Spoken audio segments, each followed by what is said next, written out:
They keep telling us where the future will happen. Silicon Valley, Shenzhen, maybe Dubai, maybe Singapore. But what if the future isn't locked to the same old places? What if the next global tech capital isn't in California or China, but in Africa?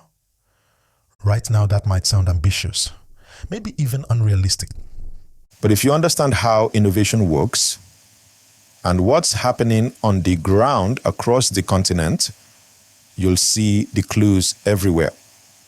So let's break it down. How Africa could lead the global tech wave by 2050. By 2050, Africa will be home to over 2.5 billion people. Almost 1 in 4 humans on Earth. Half of them will be under 25. This is the youngest population in the world, hungry for opportunity, digitally native by default. While developed countries grapple with aging workforces and shrinking birth rates, Africa is the only region where the workforce is growing fast. Demography is destiny. A young, growing, tech-savvy population means talent, and talent builds startups, drives adoption, and creates new markets. One reason Africa can win is because it doesn't have to rebuild old, bloated systems. It can skip straight to what works. Think about mobile money. In Kenya, M-Pesa became one of the world's first successful mobile payment systems, way before Apple Pay or Google Pay went mainstream. While people in Europe and the US were still writing checks, Kenyans were paying rent and sending money by text message. The same pattern is happening in other sectors: fintech, renewable energy, health tech, education. In many African countries, only 40 to 60% of people have traditional bank accounts, but over 80% own a mobile phone. This means entire industries can be rebuilt around mobile-first solutions with fewer middlemen and faster adoption. Yes, infrastructure gaps are real, from power cuts to unreliable broadband. But here's the thing. Africa's infrastructure is also the biggest opportunity. Solar mini-grids are transforming rural energy access. Satellites and balloon internet are connecting remote villages. Fiber cables are racing down the coasts. East Africa's internet speed has jumped massively in just the past 5 years. And where big physical infrastructure is slow to build, digital tools fill the gap. Telemedicine is giving people in remote areas access to doctors. Online education is training the next wave of coders and engineers without waiting for more brick-and-mortar schools. A lot of the West's tech ecosystem is about tweaking old systems. Africa's tech ecosystem is about building whole new ones, from scratch for scale. In 2015, Africa's startups raised about $200 million in venture capital. By 2022, that number was nearly $5 billion and still growing. Countries like Nigeria, Kenya, Egypt, and South Africa are leading the charge. You have hubs like Nairobi's Silicon Savannah, Lagos's Yabacon Valley, Cape Town's innovation clusters. African startups are solving local problems with local knowledge, from agri-tech platforms that help farmers get fair prices, to AI apps for diagnosing diseases, to blockchain tools that cut out corruption in land deals. And they're not just copy-pasting Silicon Valley ideas, they're building what the West doesn't even know it needs yet. Thousands of African engineers work for Google, Microsoft, and Amazon, not from Silicon Valley, but from Nairobi, Accra, and Kigali. Global companies are starting to get it. Big tech is setting up AI research labs in Accra and Lagos.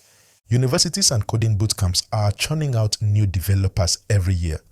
Tech giants know that the next billion users are African, so they're hiring and training talent where they live. To become the global tech capital, Africa must tackle a few keys. Connectivity, affordable, reliable internet for all, not just cities.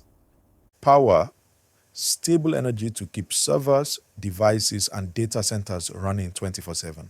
Governance, smart regulation that supports startups instead of strangling them.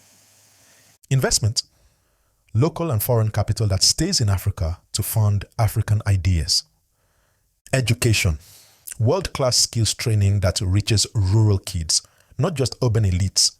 So when people ask if Africa can become the global tech capital by 2050, they're asking the wrong question. The real question is, who's going to stop it? Because once the people power and ideas align, the continent that leapfrogged phone lines with mobile money could leapfrog the world's biggest tech barriers next. If Africa wants to lead global tech by 2050, how exactly could it look?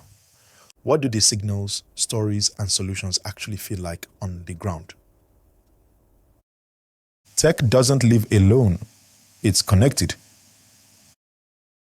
Technology isn't just apps and code, it's roads, power, laws, and trust. One thing that holds back African startups isn't a lack of good ideas, it's the system around those ideas.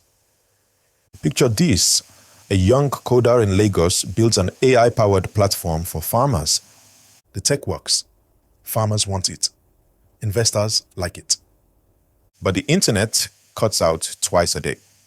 Corrupt officials want bribes to approve a business license. There's no clear data protection law, so big companies hesitate to share sensitive information. The solution? Some countries are tackling these basics head-on. Rwanda is building smart city zones with fiber networks and tax breaks for tech companies. Kenya's government has cut mobile data costs and streamlined startup registrations. Ghana is expanding e-governance so you can register a business online in hours instead of weeks. This is what the rest of Africa needs to scale up. Ease of doing digital business, not just talent and ideas.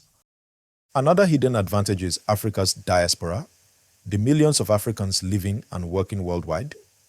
They send back over $50 billion in remittances each year, more than the entire continent gets in foreign aid. But money is just one piece. Knowledge and networks matter even more. From Silicon Valley to London, Africans in tech are rising through the ranks as engineers, investors, founders. More and more, they are coming home, partnering with local teams, or launching startups that solve African problems with global skills. Nigerian-born founders are behind some of Africa's biggest fintechs. Kenyan AI researchers are bridging labs in Europe and Nairobi. South African designers are building tools used by global companies. The diaspora is like an international tech army with fluent in two worlds, able to attract capital and ready to build back home. Flutterwave, founded in Nigeria, is now valued at over $3 billion. Its payments platform connects African businesses to the global economy. Andela trains software developers in Nigeria, Kenya, and beyond, then places them in remote jobs with Facebook, Google, and top global firms. Zipline, which started drone deliveries in Rwanda, now delivers blood and medical supplies by drone in Ghana, Nigeria, and even the US. These aren't copycat Silicon Valley startups. They're solving problems most Western countries don't even have. No reliable postal service. Build drones. No banks in half the villages. Build mobile money. No landline infrastructure. Jump straight to smartphones. This mindset is Africa's secret weapon. More than half the continent is under 25. But it's not just about age, it's about mindset.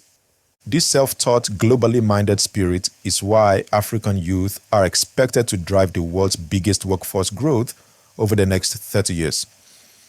If governments and investors align with this energy, removing barriers instead of adding them, the scale of the impact is massive. By 2050, Africa will have over a dozen megacities: Lagos, Kinshasa, Nairobi, Dar es Salaam, each with tens of millions of people. Cities this big become natural test beds for tech. Startups that can solve urban African problems at scale often create tools that work globally too. Imagine an app that works reliably in a Lagos slum with spotty power. That same tool works perfectly in any big city with poor infrastructure. But let's be honest, it won't happen by hope alone. For Africa to truly be the world's tech capital, the next steps are non-negotiable. Affordable high-speed internet, especially for rural areas, stable power grids, expanded renewable energy, data protection laws, and digital rights that build trust. venture funding that stays in Africa, not just quick flips for foreign profit, education that goes beyond coding bootcamps to deep STEM research, robotics, biotech, and maybe most importantly, governments that see digital freedom as a competitive advantage, not a threat. By 2050, the world's biggest challenges, climate change, food security, rapid urbanization, will hit Africa first and hardest. That sounds scary, but it's also why Africa can lead. When you're forced to innovate for real survival, you don't just build flashy apps, you build solutions the rest of the world can't even imagine. Africa's leapfrogging story isn't finished. It's barely started. The next Silicon Valley might not look like California. It might look like a startup hub in Lagos, powered by solar grids, run by 21-year-olds coding AI for farmers and clinics. If the pieces come together, people, policy, infrastructure, investment, then by 2050, Africa won't just be part of the tech story. It will be the headline